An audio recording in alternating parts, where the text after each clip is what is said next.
आज हम doctor APJ Abdul Kalam की जो कोटेशंस है उसके थ्रू उनके थॉट प्रोसेस को समझने की कोशिश करेंगे। जो उनका सबसे पहला कोट है और सबसे फेमस कोट है वो है, you have to dream before your dreams can come true. There are two ways of living life. एक ऑप्शन तो ये है कि जैसी हमारी रियलिटी है वो हमारे फ्यूचर को डिफाइन करे। फॉर एग्जाम्पल, आज आपकी करंट रियलिटी ये है, इस लेवल पे है, आपके पेरेंट्स ने यहां तक अचीव किया है, तो अगर उसके बेस पे आपका फ्यूचर डिसाइड होगा तो मैक्सिमम वहां से आप यहां तक सोच सकते हो। आपके पेरेंट्स भी यहां से यहां तक सोच सकते हैं, उससे ऊपर नहीं सोच सकते।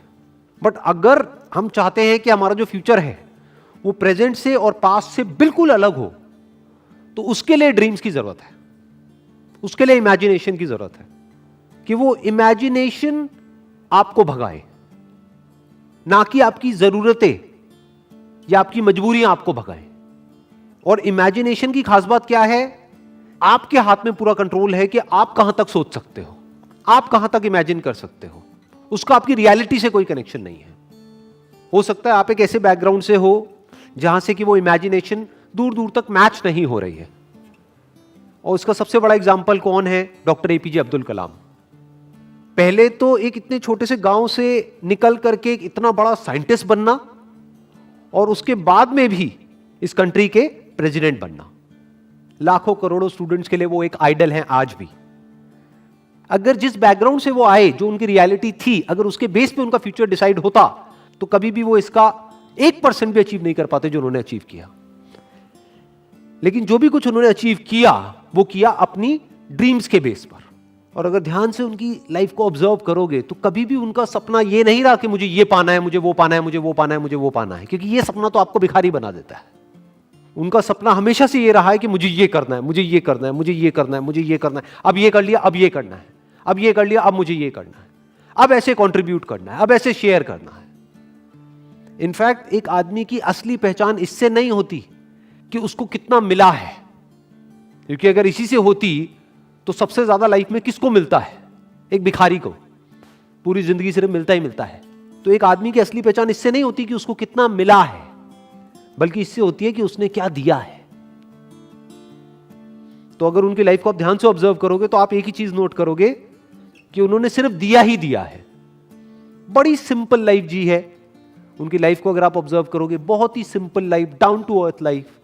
और लाइफ का सिर्फ एक ही मिशन रहा है कि किस तरीके से मैं कंट्रीब्यूट कर सकता हूं, किस तरह से जो आने वाली जनरेशन है उसको इंस्पायर किया जा सकता है, किस तरह से बच्चों के अंदर जो एक स्पार्क है जो हर बच्चे में होता है उस स्पार्क को इग्नाइट किया जा सकता है। यही उनकी पूरी लाइफ का मिशन रहा है। ऐसी लाइफ कैसे पॉसिबल हो पाई? On the basis of dreams, on the basis of imagining the future as he wanted. In fact जानवरों में और इंसानों में सबसे बड़ा फर्क यही है। जानवरों को उनकी जरूरतें भगाती है, उनकी मजबूरियां भगाती है, उनकी भूख भगाती है। बट इंसान होने का असली मतलब यह है कि आपको आपकी जरूरतें ना भगाएं, बल्कि आपकी सोच भगाए, बल्कि आपकी ड्रीम्स भगाए, बल्कि आपकी इमेजिनेशन भगाए। आप फ्यूचर को खुद इमेजिन करो, जैसा फ्यूचर आप चाहते हो अपने लिए, और फिर उस फ्यूचर को क्रिएट करो। That is the power of being human. इसीलिए कहा जा रहा है you have to dream before your dreams can come true. तो मैंने अपने अलग अलग सेशंस में कई बार ये बात बोली है, लेकिन ये बात इतनी इंपॉर्टेंट है कि एक बार और बोलनी बनती है यहां पर। 90% से ज्यादा लोग लाइफ में इसलिए फेल नहीं होते हैं कि वो कुछ बहुत बड़ा सोचते हैं और उसको अचीव नहीं कर पाते हैं। वो इसलिए फेल होते हैं क्योंकि वो बहुत ही छोटा सोचते हैं और उसको अचीव कर लेते हैं, यानी कि उनकी ड्रीम्स होती ही नहीं है। लोग इसलिए नहीं फेल होते हैं कि उनकी बहुत बड़ी ड्रीम्स थी और वो पूरी नहीं हुई। लोग इसलिए फेल होते हैं क्योंकि एक्चुअल में उनकी कोई ड्रीम्स थी ही नहीं। Next quote is, man needs his difficulties because they are necessary to enjoy success.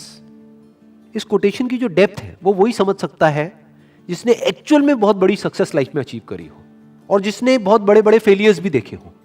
बिल्कुल इसी तरीके से यहां पर क्या कहा जा रहा है कि पानी की इंपॉर्टेंस सिर्फ वो आदमी समझ सकता है जो कभी प्यास से तड़पा हो।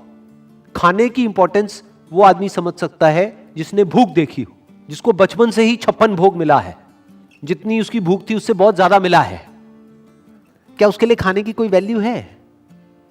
बट जो आदमी 2 दिन से भूखा है उसको आप कुछ रूखा सूखा भी दोगे तो उसकी क्या वैल्यू है उसके लिए, वो सिर्फ वही आदमी जानता है। ऐसे ही सक्सेस का मतलब सिर्फ वो आदमी समझ सकता है जिसको सक्सेस मुश्किल से मिली हो, जिसके बाप ने कुछ किया और करके एक लेवल तक पहुंचा और उस बच्चे को ले जाकर के कुर्सी दे दी और वहां पर बिठा दिया। वो कभी नहीं समझ सकता कि सक्सेस का मतलब क्या है। इनफैक्ट सक्सेस को वही आदमी डीपली इंजॉय कर पाएगा और ज्यादा टाइम तक इंजॉय कर पाएगा जिसको वो सक्सेस बहुत ही मुश्किल से मिली हो, जो उसके लिए बहुत तड़पा हो। इसको आप इस तरीके से कह सकते हो कि एसी का मजा एक्चुअल में किसको आ सकता है? जिसने गर्मी को फील किया हो, जिसने गर्मी को एक्सपीरियंस किया हो। जैसे मुझे अपने एक बचपन की एक बात याद है, when I was I think around 8 to 10 years old, तो हमारे घर में पंखे होते थे। तो हमारे एक रिलेटिव होते थे, उनके घर में एसी लगा था। उस वक्त एसी बहुत कम घरों में होता था, आज तो कॉमन हो गया है। मुझे अभी भी एग्जैक्ट याद है वो फीलिंग, जब मैं उनके घर जाता था तो वो जो एसी वाला कमरा था, जैसे ही उसका गेट खोलता था और वो हवा पड़ती थी, ये अंदर थोड़ी देर के लिए बैठने को मिल जाता था, तो क्या फीलिंग आती थी वो मैं ही जानता हूं। That was like heaven on earth. जबकि देखा जाए तो क्या है कि एसी तो है।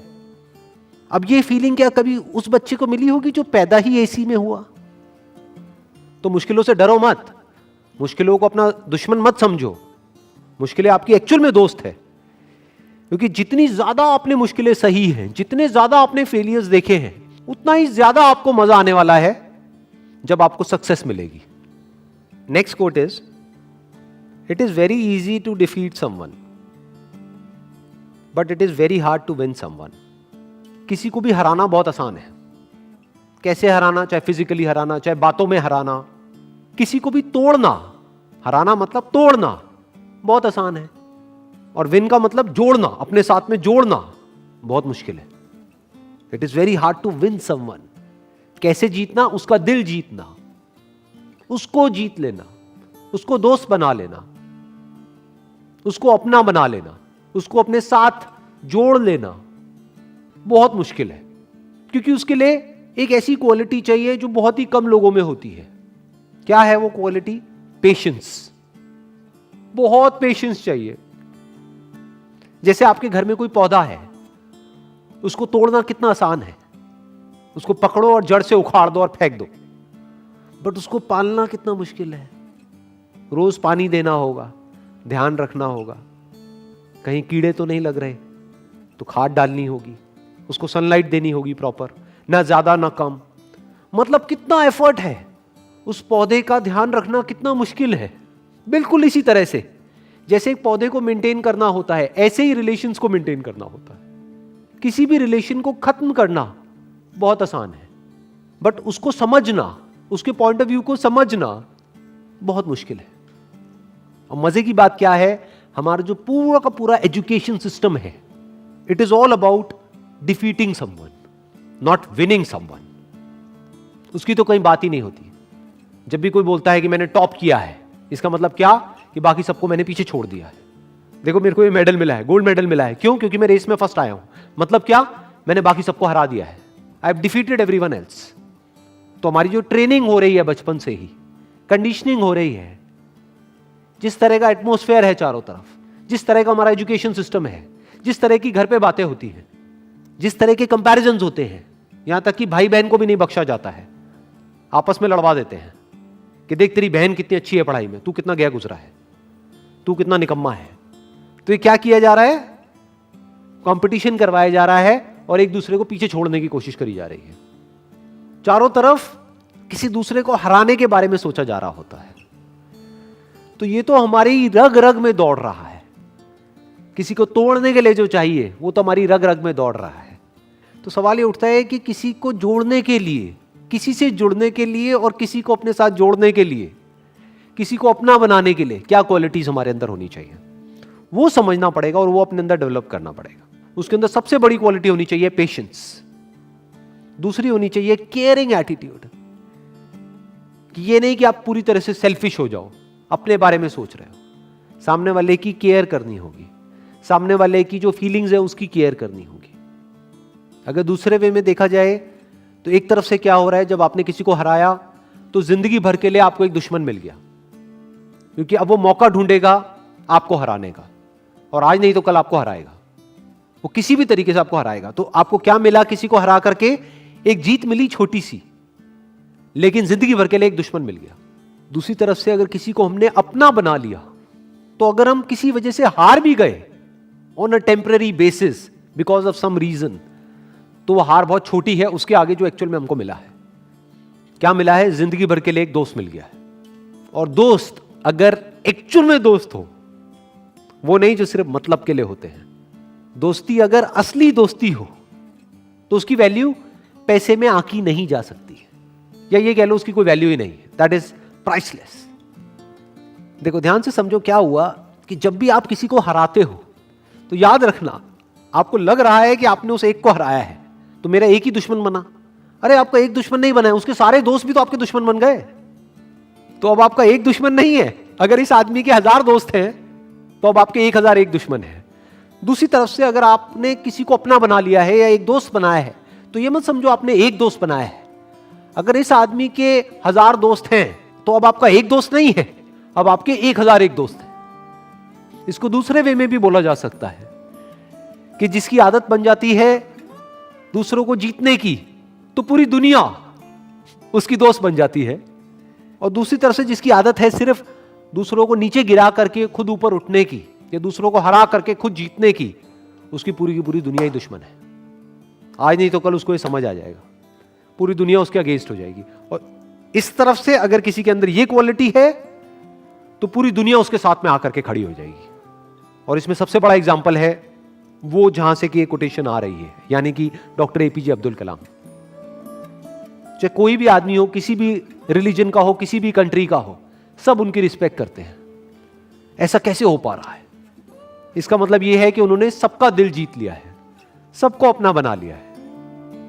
अभी आप लोग जो मुझे वीडियो में देख रहे हैं, मैं आपको स्ट्रांगली रिकमेंड करूंगा कि डॉक्टर एपीजे अब्दुल कलाम की एक बायोग्राफी है जो कि गुलजार साहब ने लिखी है। वैसे मैंने अपने पहले भी एक वीडियो में रिकमेंड करी थी, लेकिन अभी तक आपने अगर नहीं सुनी है तो I strongly recommend you all कि एक बार जाकर के आप उसको सुनो, तो उससे आप और अच्छे से समझ पाओगे डॉक्टर कलाम को और उनकी विजन को और उनके मिशन को। Wish you all the very best. Thank you so much.